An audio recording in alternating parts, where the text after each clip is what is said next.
Dans cette vidéo, nous allons aborder la mise en place d'un serveur Windows 2016 pour la mise en place donc du DHCP, du DNS et plus tard de l'Active Directory. Pour commencer, il faut affecter une adresse IP statique à notre serveur. Donc pour ça, on édite les propriétés de la carte réseau et on lui met donc une adresse IP statique. Ici, je choisis la 192.168.10.5.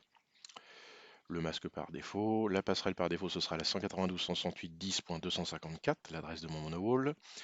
Et le serveur DNS, pour le moment, je vais mettre les serveurs DNS de Google, puisque c'est tout ce que j'ai dans mon infrastructure. Je valide. Je ferme.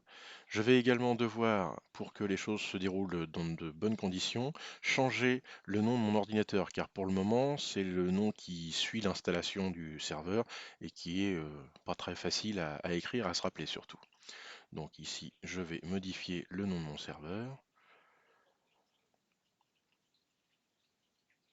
Hein, donc je remontre comment on peut effectivement accéder à ces options, modifier les paramètres et cliquer sur le bouton modifier. Donc ici, je vais changer le nom de mon serveur. Donc WinServe 2016, ce sera parfait. Je valide. Pour ça, je vais devoir redémarrer pour valider le nouveau nom de mon ordinateur, ce que je vais faire maintenant.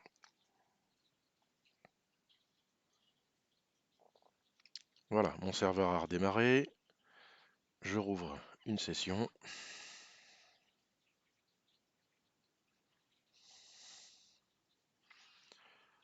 Et je vais désormais pouvoir commencer l'installation d'un nouveau rôle sur mon serveur. Pour ça, je vais pouvoir utiliser donc le gestionnaire de serveur qui se lance automatiquement une fois qu'il aura terminé son inventaire qui se caractérise par l'espèce de bandeau bleu qui défile en haut. Donc là, je vais pouvoir cliquer sur Ajouter des rôles et des fonctionnalités. Il faut savoir que les rôles sont des fonctions principales de notre serveur et les fonctionnalités sont des services connexes au rôle qu'on installe. Donc il y a une forme de hiérarchie entre un rôle et une fonctionnalité.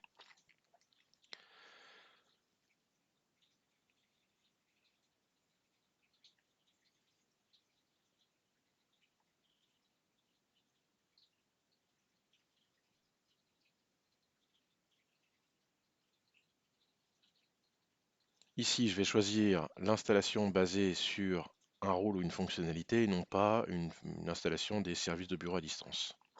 On verra ça plus tard. Je vois bien que mon serveur a bel et bien été renommé et qu'il dispose d'une adresse IP statique en 192.168.10.5.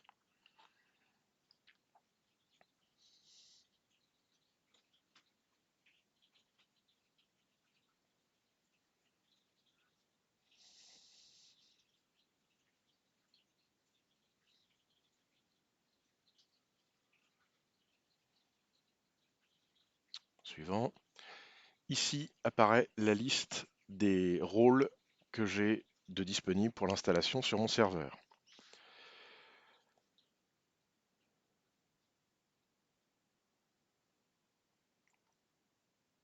Je vais donc choisir le rôle serveur DHCP et ajouter les fonctionnalités pour ces deux rôles, donc le serveur DHCP et le DNS. Donc j'ajoute automatiquement les fonctionnalités requises pour le bon fonctionnement de ces deux rôles.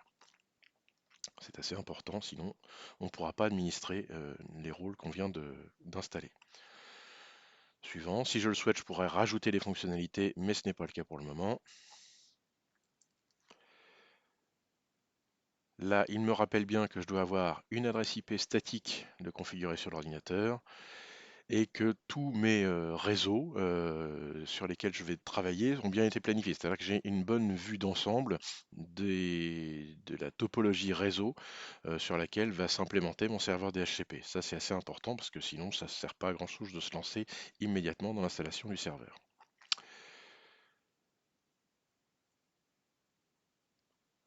Je clique donc sur suivant. Là, ça me parle de serveur DNS, service de domaine Active Directory.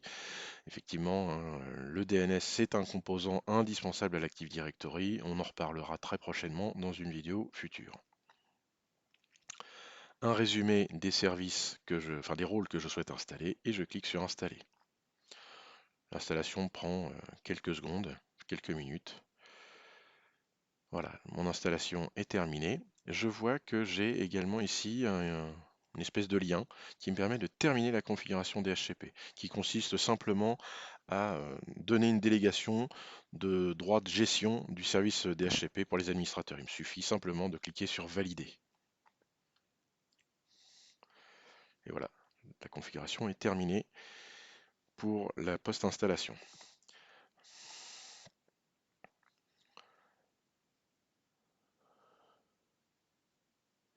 Maintenant, pour administrer mon service DHCP, je vais passer par un outil que je vais trouver dans la rubrique outils qui s'appelle DHCP. Je trouve également donc l'outil pour gérer le DNS. Là, pour l'instant, on va se focaliser sur le DHCP. Voilà, j'ai affaire ici donc à une console Microsoft qui permet d'administrer un serveur DHCP. Ici, je vois que j'ai la rubrique IPv4 dans laquelle je n'ai aucune étendue ni pool DHCP, hein. Donc par traduction, c'est donc une étendue dont on parle sur un serveur Microsoft en français. Donc pour ajouter une étendue, il me suffira de faire un clic droit sur IPv4.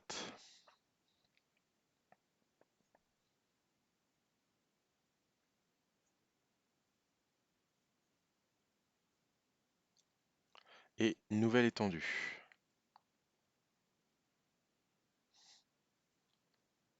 Suivant. Ici, je vais donner un nom à mon étendue. Voilà. Une description, c'est facultatif, mais on peut toujours la mettre. Et je fais suivant. Je vais définir donc une adresse IP de début, une adresse IP de fin. Sur mon schéma, j'ai dit que mon serveur avait l'adresse 10.1 et mon monowall la 10.254 sur le réseau 192.168.10.0/24.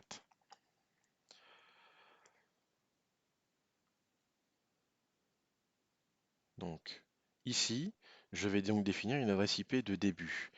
Pour des raisons de disponibilité, je ne vais pas commencer à la 10.1, mais plutôt à une adresse IP de type 192.168.10.10 pour me laisser une petite marge dans le bas de ma plage DHCP. Donc 10.10.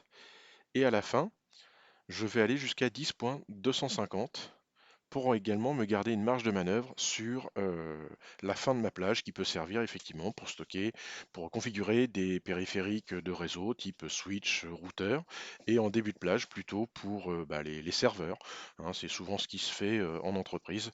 En début de plage IP, on trouve les serveurs et en fin de plage, on trouve les équipements réseau.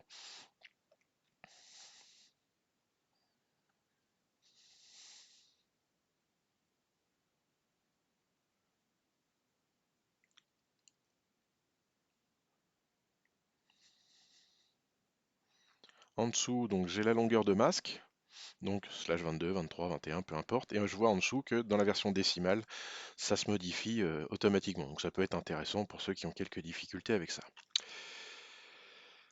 Les ajouts d'exclusion. En fait, le principe des plages d'exclusion permettent de dire que sur une étendue, une certaine plage d'adresse IP ne peut être affectée à des postes pour des raisons de réservation. C'est-à-dire qu'on sait qu'on a des équipements qui doivent être réservés de telle adresse IP à telle adresse IP.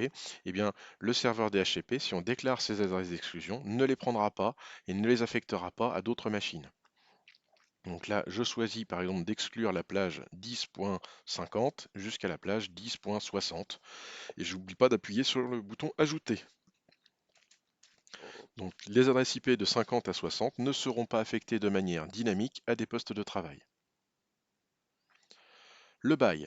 Le bail DHCP. Ici, qui est configuré par défaut sur 8 jours. Alors, le bail DHCP, ça veut dire que tant qu'une machine demande une adresse IP au démarrage, ou pour X ou Y raison, au serveur DHCP, cette adresse IP, ce sera toujours la même pendant une durée de 8 jours. C'est-à-dire que la machine démarre, on lui donne une adresse IP qui sera valide pendant 8 jours. On éteint la machine, on la rallume le lendemain, elle va redemander une adresse IP, le serveur DHCP verra qu'elle avait déjà une adresse IP, lui redonnera la même, et il reprolongera le bail à nouveau à 8 jours. Il le remettra à 8 jours à chaque fois. Donc ça veut dire que tant que la machine est rallumée dans les intervalles à chaque fois de 8 jours, le bail est prolongé à chaque fois, jusqu'à ce que la machine ne soit pas allumée pendant un délai supérieur à 8 jours, auquel cas l'adresse IP est donc libérée du côté du serveur et elle peut être affectée à une autre machine. La machine qui se reconnectera aura du coup donc une nouvelle adresse IP. Ici, donc, c'est la dernière étape. Enfin, l'avant-dernière étape, est-ce que je veux ajouter des options à mon serveur DHCP? Puisque mon serveur DHCP ne peut envoyer pas forcément qu'une adresse IP à un masque, mais des options comme la passerelle par défaut, le DNS et bien d'autres options. Donc, la première qui nous propose, l'option routeur, entre parenthèses, on voit bien c'est passerelle par défaut. Donc, c'est la passerelle qui sera envoyée au poste client. Sur ma petite infrastructure, ma passerelle par défaut, c'est mon monowall. Le monowall, il a l'adresse IP 192.168.10.254.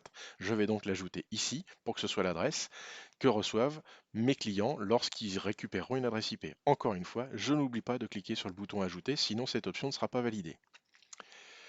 L'option de serveur DNS, pour en avoir un accès Internet, les serveurs DNS doivent être configurés sur les clients et du coup, on peut accéder à Internet. Donc là, par défaut, il m'a gardé le 8888 que j'avais sur mon serveur. Le serveur Wins, c'est une option qui est aujourd'hui obsolète et qui sert quasiment plus. Donc on va passer cette option. Bien entendu, je vais activer l'option maintenant.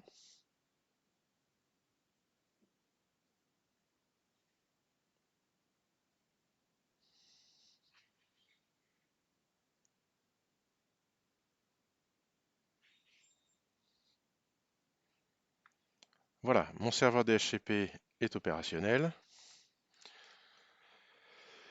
J'ai mon étendue. Les pools d'adresses, donc je retrouve bien le pool qui va de 10 à 10.250 et en dessous l'exclusion de 10.50 à 10.60.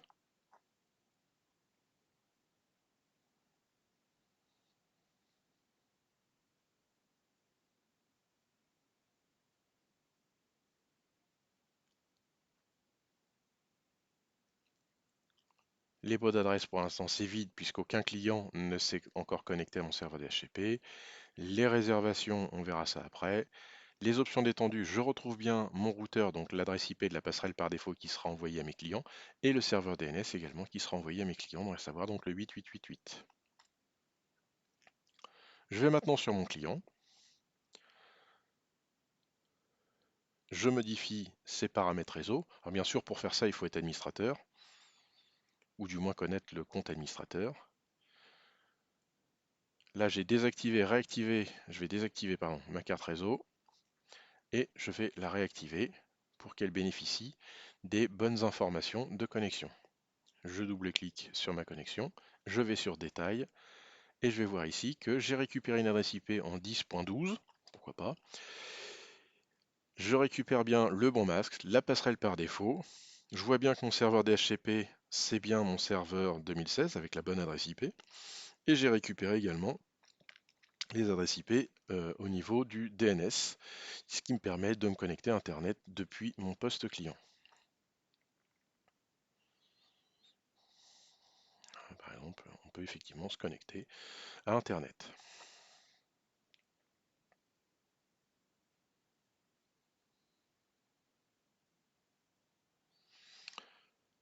Là, dans mes baux d'adresse, sur mon serveur, si je rafraîchis la fenêtre, je vais voir mon client apparaître.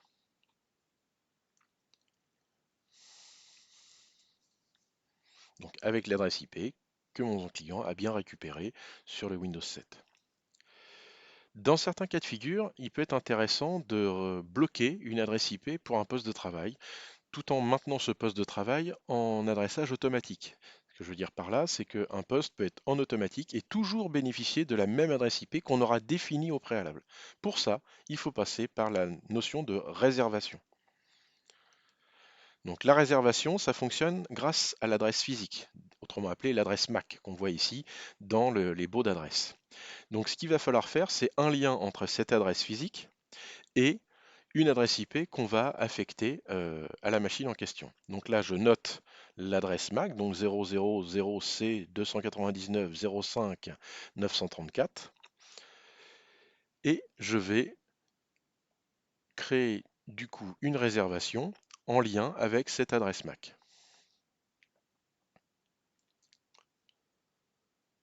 Donc, je vais sur réservation, je fais un clic droit, nouvelle réservation. Le nom de la réservation, je vais mettre n'importe quoi. De toute manière, il sera changé pour prendre le nom de la machine qui utilisera la réservation. Donc là, par exemple, je l'appelle Win7, sachant que mon PC ne s'appelle pas Win7, il s'appelle PC7 PC, je crois.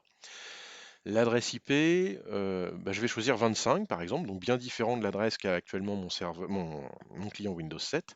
Et l'adresse MAC, je vais saisir ici l'adresse MAC que j'ai collectée juste avant, donc 000C 299 05 934.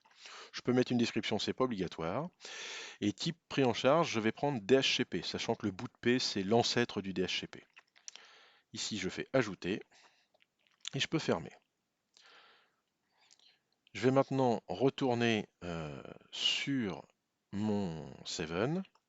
Hein. D'abord, là, je vois effectivement dans mes boîtes d'adresse que j'ai mon ancienne réservation. Pas mon ancienne réservation, mais mon ancien bail, je vais le supprimer pour ne laisser apparaître que mon 7. Ici sur le 7, je retourne dans les paramètres de la carte réseau, je vais la désactiver et la réactiver de nouveau, ce qui permet de renouveler l'adresse IP. Je vais vérifier quelle est l'adresse IP que j'ai récupérée. Il peut arriver, dans le cadre de la virtualisation, que ça ne marche pas du premier coup. Je suis obligé de faire la désactivation, réactivation une seconde fois. Et là, ça s'est bien passé. J'ai bien récupéré automatiquement la 192.168 10.25 avec toujours les bonnes adresses en termes de DNS et de passerelle par défaut. Sur mon client, je vois donc ma réservation qui pour l'instant est inactive. Hein. Mais si je rafraîchis ma fenêtre, le terme inactif va passer à actif. Voilà.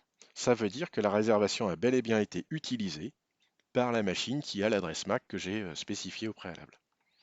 Voilà, c'était la vidéo de présentation et de configuration d'un serveur DHCP sous Windows Server 2016.